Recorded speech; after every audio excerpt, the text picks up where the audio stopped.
கிறிஸ்துவ தலைமைத்துவத்தினுடைய சாராம்சம் என்னங்க? பல பேர் கிறிஸ்துவ தலைமைத்துவம்னு வரும் பொழுது எதை நினைக்கிறாங்க? பதவியை நினைக்கிறாங்க, அதிகாரத்தை நினைக்கிறாங்க, தனிப்பட்ட மனித செல்வாக்கு நினைக்கிறாங்க. உண்மையாகவே அதுதான் கிறிஸ்துவ தலைமைத்துவத்தினுடைய சாராம்சமா? இல்லை. டாக்டர் மால்கம் வெப்பர் கிறிஸ்துவ தலைமைத்துவத்தினுடைய சாராம்சம் என்று வரும் பொழுது 3 மிக முக்கியமான விஷயங்களை நமக்கு சொல்லிக் கொடுக்கிறார். முதலாவது, கிறிஸ்துவோடு நமக்கு இருக்கக்கூடிய ஐக்கியம். கிறிஸ்துவோடு நமக்கு இருக்கக்கூடிய ஐக்கியம், அதாவது யூனியன் வித் கிரைஸ்ட். யோவான் 1ஆம் அதிகாரம் 1ஆம் வசனம் சொல்லுகிறது, ஆதியிலே வார்த்தை இருந்தது, அந்த வார்த்தை தேவனிடத்தில் இருந்தது, அந்த வார்த்தை தேவனாய் இருந்தது. ஆதியிலே தேவனிடத்தில் இருந்தது என்ற இந்த தமிழ் வார்த்தையை கிரேக்க மொழியில் படிச்சிங்கன்னா ப்ராஸ் அப்படின்ற வார்த்தையானது உபயோகப்படுத்தப்பட்டிருக்கிறது. இந்த ப்ராஸ் என்ற வார்த்தையினுடைய அர்த்தத்தை நம்ம பார்த்தோம்னா, வார்த்தை தேவனை நோக்கி கொண்டிருந்தது, தேவன் முகமாய் சாய்ந்து கொண்டிருந்தது. ஸோ இந்த வார்த்தை இந்த வசனம் எதை குறிக்கிறது? பிதாவுக்கும் இயேசுவுக்கும் இருந்த ஒரு நெருக்கமான உறவை குறிக்கிறது. பாருங்களேன், ஆதியிலிருந்து வார்த்தையானது பிதாவோடு ஒரு நெருக்கமான ஐக்கியத்தை கொண்டிருந்தது. அந்த ஐக்கியத்தின் விளைவில் தான், அந்த ஐக்கியத்தினுடைய சாராம்சத்திலிருந்து தான் பாருங்க கிறிஸ்துவால் ஒரு வல்லமையான ஊழியத்தை செய்து முடிக்க முடிந்தது. யோவான் 15ஆம் அதிகாரம் 5ஆம் வசனத்தில் இயேசு சொல்கிறார், நானே திராட்சை செடி, நீங்கள் எல்லாரும் கொடிகள், என்னாலே அல்லாமல் உங்களால் ஒன்றும் செய்யக்கூடாது என்று சொல்கிறார். அப்போ கிறிஸ்துவ தலைமைத்துவம்ன்றது எதுங்க? ஒரு ஸ்ட்ராட்டஜியா, இல்லை ஒரு கரிஸ்மாவா? இல்லை. ஒரு பெரிய ஒரு யுக்தியை கொண்டு நடத்தக்கூடிய ஒரு விஷயமா? இல்லை ஒரு தனிப்பட்ட ஒரு பர்சனாலிட்டி, ஒரு இவர் செல்வாக்கு உடையவர் அப்படின்ற அதை வைத்து நடத்தக்கூடிய ஒரு விஷயமா? கிடையவே கிடையாது. கிறிஸ்துவோடு நமக்கு இருக்கக்கூடிய உறவின் அடிப்படையில் உருவாகக்கூடிய ஒரு விஷயம்தான் கிறிஸ்துவ தலைமைத்துவம் என்பது. அது எங்கிருந்து ஆரம்பிக்கிறது? கிறிஸ்துவுக்குள் நாம் நிலைத்திருக்கக்கூடிய விஷயத்திலிருந்து ஆரம்பிக்கிறது. என்னில் நிலைத்திருங்கள் என்று இயேசு சொன்னார் பாருங்க. அந்த நிலைத்திருங்கள், அபாய்ட் இன் மீ, அந்த மெனோ அப்படின்ற கிரேக்க வார்த்தையினுடைய மொழி அர்த்தம் என்ன? பெர்மனண்ட்டாக நிலைத்திருங்கள். டெம்பரரி இல்லை, பெர்மனண்ட்டாக என்னில் நிலைத்திருங்கள், என்னுடைய வார்த்தையில் நிலைத்திருங்கள். அங்கே இருந்து உருவாகக்கூடிய ஒரு சாராம்சம் தான் பாருங்க கிறிஸ்துவ தலைமைத்துவம். கிறிஸ்துவோடு நமக்கு இருக்கக்கூடிய அந்த உறவின் அடிப்படையில் உருவாகக்கூடிய விஷயம்தான் தலைமைத்துவம். இதை நாம் புரிந்து கொள்ள வேண்டும்.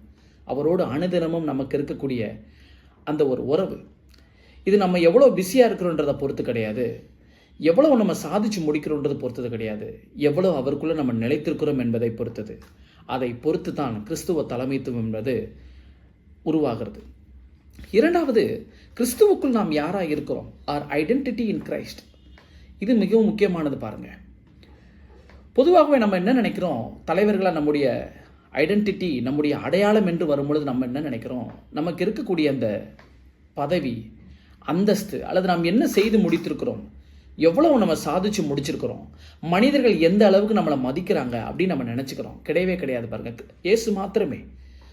Our identity is not about our performance.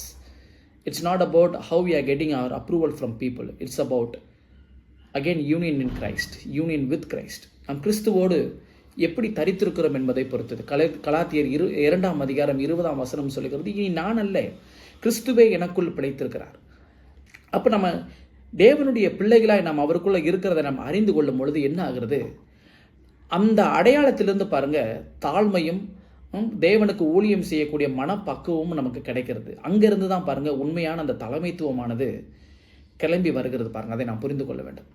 அப்படி இல்லாத பட்சத்தில், கிறிஸ்துவோடு கூட இருக்கக்கூடிய உறவில் நாம் யார் என்று தெரிந்து கொள்ளாத பட்சத்தில், நம்ம பெருமையிலையும் நம்முடைய சொந்த பலத்தையும் நாம் என்ன செய்து முடித்திருக்கிறோம் என்கிற காரியத்தையும் சார்ந்து கொண்டு நம்முடைய தலைமைத்துவத்தில் நாம் இயங்கக்கூடும். அது மிகவும் ஆபத்தானது. பாருங்களேன், அப்போ நம்ம என்ன பண்ணுவோம், மற்றவங்களுக்கு நம்மளை ப்ரூஃப் பண்ணுறதுலேயே நம்முடைய நேரத்தை ரொம்ப நம்ம செலவழிச்சிரும். அப்போ அது கிடையாது. பாருங்களேன், அப்போ நம்முடைய அடையாளத்தை நாம் அறிந்து கொள்ளும் பொழுது, கிறிஸ்துவுக்குள் நாம் யார் என்பதை அறிந்து கொள்ளும் போது என்ன ஆகுதுன்னா, நம்ம ஒரு செக்யூர்டான ஒரு நிலைக்கு வருகிறோம், ஒரு பாதுகாப்புள்ள நிலைக்கு வருகிறோம். அங்கிருந்து பாருங்கள் நம்ம ஊழியத்தை செய்யும் பொழுது நமக்கு கீழே இருக்கக்கூடிய மக்கள் ஆசீர்வதிக்கப்படுகிறார்கள். இது மிகவும் முக்கியமானது. இரண்டாவது காரியம். மூன்றாவது என்னது? A transformation of our character. கிறிஸ்துவ தலைமைத்துவத்தினுடைய மூன்றாவது மிக முக்கியமான காரணம் என்னன்னா, நம்முடைய வாழ்க்கையில் ஏற்படக்கூடிய குணாதிசய மாற்றங்கள், நம்முடைய வாழ்க்கையில் ஏற்படக்கூடிய உள்ளான மாற்றங்கள். சில நேரத்தில் நம்ம என்ன நினைத்துக்கிறோம், தலைமைத்துவம் என்று வரும்பொழுது நம்முடைய திறமைகள், இதை மாத்திரமே நம்ம பெருசாக நினைத்துக்கொள்கிறோம். எவ்வளோ நம்ம சாதிச்சு முடித்தோம், நம்முடைய திறமைகள் எவ்வளோ இதை யோசிக்கிறோம். இல்லை, கிடையவே கிடையாது. பாருங்கள், நம்முடைய குணம், கிறிஸ்து நமக்குனுடைய அடையாளமாக இருக்கும் பொழுது, இதுக்கு முன்னாடி நம்ம பார்த்தோமே 2வது பாயிண்ட், கிறிஸ்து நம்முடைய அடையாளமாக இருக்கும் பொழுது என்ன நடக்குது? கிறிஸ்துவை நம்முடைய வாழ்வின் ஆதாரமாக ஏற்றுக்கொண்டு அவரை நம்முடைய உள்ளத்தில் செயல்பட நம்ம அனுமதிக்கும் பொழுது நம்முடைய குணங்கள் மாற்றப்படுகிறது. இயேசு நம்முடைய மகிமையின் நம்பிக்கையாக மாறுகிறார். கொலோசியருக்கு எழுதின நிருபம் 1ஆம் அதிகாரம் 27ஆம் வசனத்தில் பவுல் சொல்கிறார், கிறிஸ்து நம்முடைய மகிமையின் நம்பிக்கையாக மாறுகிறார். அப்போ அவருடைய அன்பில், அவருடைய உறவில் நாம் நிலைத்திருக்கும் பொழுது என்ன ஆகுதுன்னா, அவர் நம்முடைய இருதயத்தை மாற்றுகிறார். நம்முடைய வாழ்க்கையின் குணாதிசயங்களை நம்ம மாற்றுகிறார். நம்முடைய பழக்க வழக்கங்களை, நம்முடைய உள்ளான அனைத்து விஷயங்களையும் மாற்றுகிறார். பாருங்களேன், அங்கிருந்து தான் பாருங்கள் அன்பு புறப்பட்டு வருகிறது, தாழ்மை புறப்பட்டு வருகிறது, பொறுமை, நேர்மையாக இருக்கக்கூடிய காரியங்கள் எல்லாமே எங்கிருந்து புறப்பட்டு வருகிறது?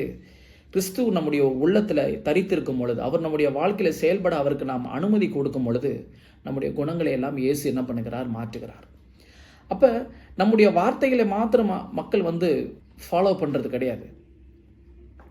பட் உண்மையாகவே கிறிஸ்து நமக்குள்ளே என்னவா இருக்கிறான்றதை மக்கள் என்ன பண்ணுறாங்க? பார்க்க ஆரம்பிக்கிறாங்க. நம்முடைய செயல்கள் கிறிஸ்துவனுடைய குணத்தை வெளிப்படுத்த ஆரம்பிக்கிறது. அங்குதான் கிறிஸ்துவ தலைமைத்துவத்தினுடைய முக்கியமான சாராம்சத்தை மக்கள் பார்க்கிறார்கள். நம்முடைய குணங்களை பார்த்து அவர்களுடைய வாழ்க்கையை மாற்றப்படுகிறது. ஸோ இறுதியாக நான் என்ன சொல்ல விரும்புகிறேன்? நம்முடைய நினைவுக்கு நான் இதுவரை சொன்னதை நினைவுக்கு கொண்டு வர விரும்புகிறேன். கிறிஸ்துவ தலைமைத்துவத்தின் சாராம்சம் என்ன? நம்ம அதை என்ன செய்கிறோன்றது முக்கியம் இல்லை. நாம் கிறிஸ்துவுக்குள் யாராய் இருக்கிறோம் என்பதை பொறுத்தது. நாம் அவருக்குள் நிலைத்திருக்கும் பொழுது, அவருடைய உறவில் நாம் தரித்திருக்கும் பொழுது நாம் யார் என்கிற அடையாளத்தை நாம் பெறுகிறோம். நாம் யார் என்பதை அறிந்து கொள்கிறோம். அவருக்குள் நிலைத்து இருக்கும் பொழுது நான் அவருடைய பிள்ளை என்கிற ஸ்தானத்தை நான் அறிந்து கொள்ளும் பொழுது அங்கிருந்து பாருங்கள், மக்களை பாதிக்கக்கூடிய அற்புதமான விஷயங்கள் என்னுடைய உள்ளான இருதயத்திலிருந்து கிளம்பி வருகிறது. இந்த 3 காரியங்களே பாருங்கள், கிறிஸ்துவ தலைமைத்துவத்தினுடைய மிக முக்கியமான சாராம்சம். இது நம்முடைய வாழ்க்கையினுடைய அடிப்படையாக இருக்கும் பொழுது ஒரு ஆரோக்கியமான தலைவராக நம்மால் உருவெடுக்கக்கூடும்.